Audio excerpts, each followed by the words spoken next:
Hi everybody, it's Az here. This is my kitty cat, Belle. She's got absolutely nothing to do with today's video. She's just adorable. Oh, what's that?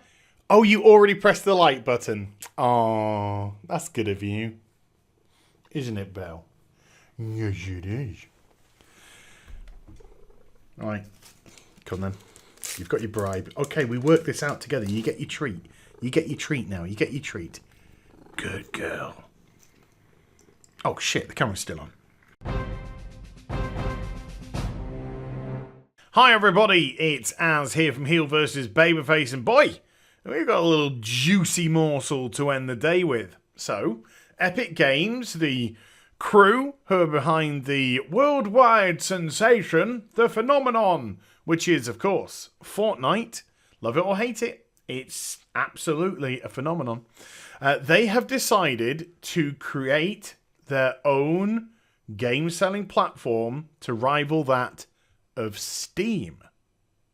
Now, at first listen, you may say to yourself, wow, that ain't gonna work, really. I mean, look at Discord. Do you think Discord are really offering Valve, Steam any true competition? No. Is GOG offering any competition to Steam? I wouldn't say really. I mean, in terms of Witcher games, sure. Everyone's a critic nowadays. In terms of Witcher games, absolutely sure, because it's owned by CD Projekt Red, and the only 4 games that I have on GOG are Gwent, The Witcher, The Witcher 2, and The Witcher 3.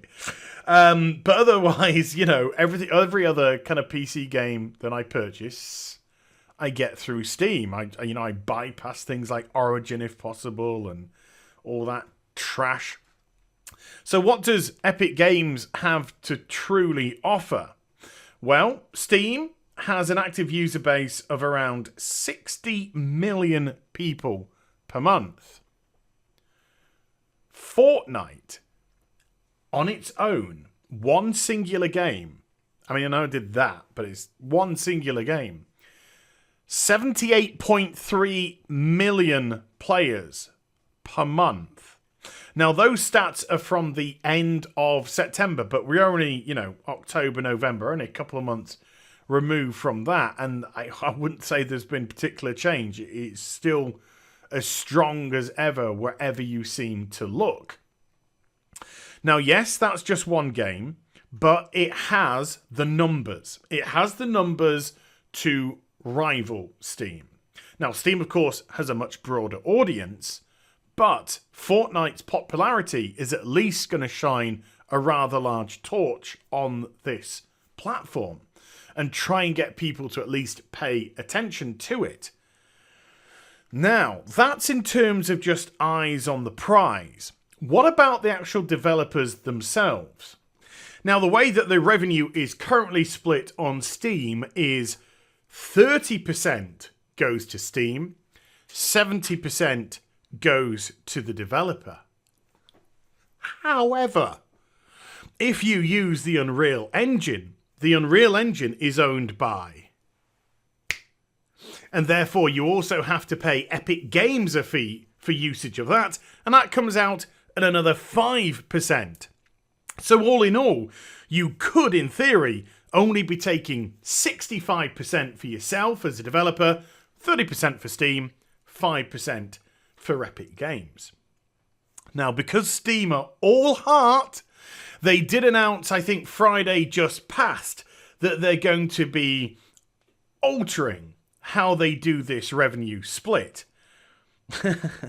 And when I say these figures, I'm honestly not taking the piss. This is how generous Steam are being. If you sell between $10 to $50 million worth of units, then Steam will reduce it from 30% down to 25%. God, Gabe is all heart. I'll hear nothing else but he's all heart. But that's not all. He's the gift that keeps on giving, just like Fortnite 76. And if you sell over $50 million worth of units, then he'll actually knock it down to 20%. In Gabe, we trust. But of course, that doesn't take into consideration the additional 5%, which would also get charged on top if you are using the Unreal Engine. So, what are Epic Games actually offering themselves? 3, 2, 1. Now, Epic Games are just offering to take a cut of 12%, allowing the creator to get 88% of the revenue. And that 12% is regardless of whether or not you use the Unreal Engine. So you're not going to have another 5% fee whacked up on top of that. Now, 12% versus 35% is a no-brainer for probably a lot of indie developers. Because although Steam has a proven pedigree in regards to, selling games, it's been doing it for bloody years, the indie developer themselves can easily get lost with just how much is out there on Steam.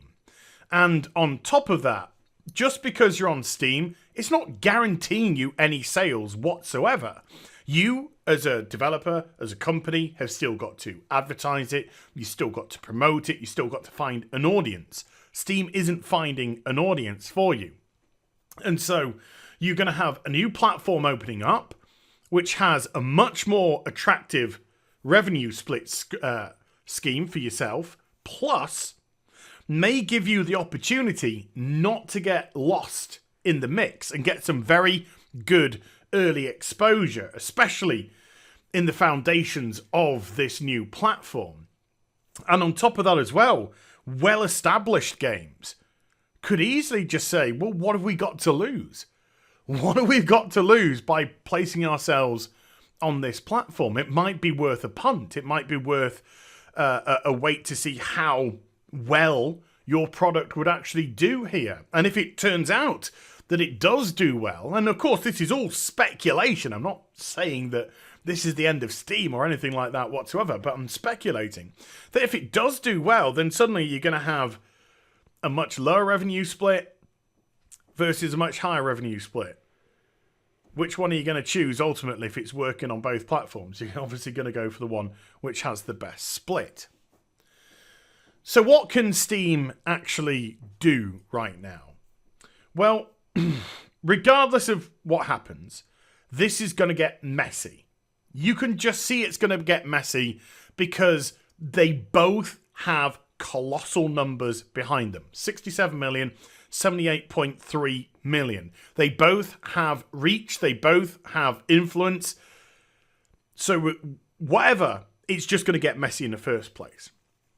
If Steam take this lightly and they don't deem this to be a possible threat to them, it could be catastrophic in the long run. It really could.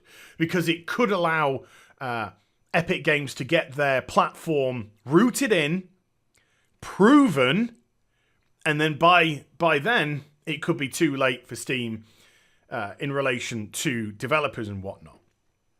Or Steam, who are making money like it's, like there's no tomorrow, could do the clever thing and they could just match. They could just match what they're offering. They could just say, all right, we'll do 12%. They could probably go, hey, look, we're just going to put it down to 15%.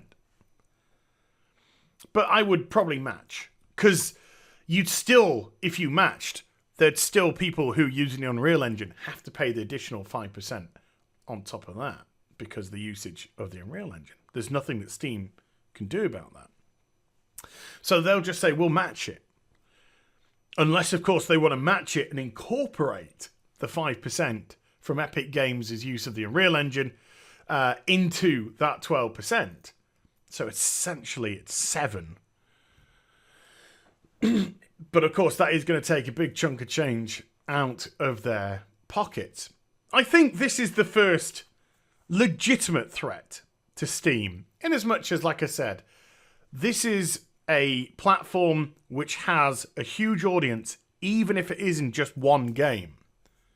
And as an indie developer, I would probably be more attracted to this one because of the power that it does have and the influence that it does have with its Fortnite product.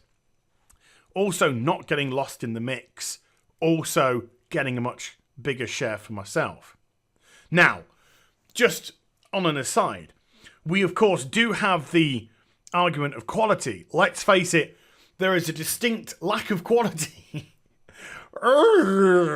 in a lot of Steam games which go out there. So what would Epic Games do in terms of quality assurance that their platform isn't going to get spammed by a load of absolute garbage, which we have seen from Steam?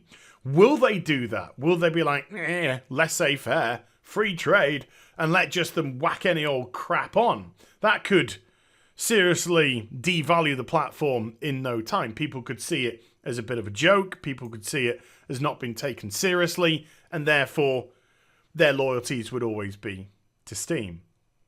Now, just very quickly, I don't want to dwell too much on this next bit, just a couple of points. They're also going to be offering incentives to big streamers and stuff like that, that they'll give them kickbacks from in-game currencies, which will probably be purchased from the platform itself. I hate the terminology of in-game currencies anyway. I did a video on it yesterday, wasn't too happy. And that sort of shit. So that's why I'm not going to dwell too much on that. But, I mean, if you're a larger streamer, sure, it's a benefit to them. If you're a smaller streamer, who gives a toss? To be perfectly honest with you. But I'd like to hear what you guys and gals have got to say about it in the comment section down below. Let me know what you think. Do you think this is going to be a threat? Do you think this is just going to be like whatever? It'll never happen. Be interesting to see what viewpoints we can get. Maybe I'll put a straw poll. I'll do a straw poll. I'll do a comment.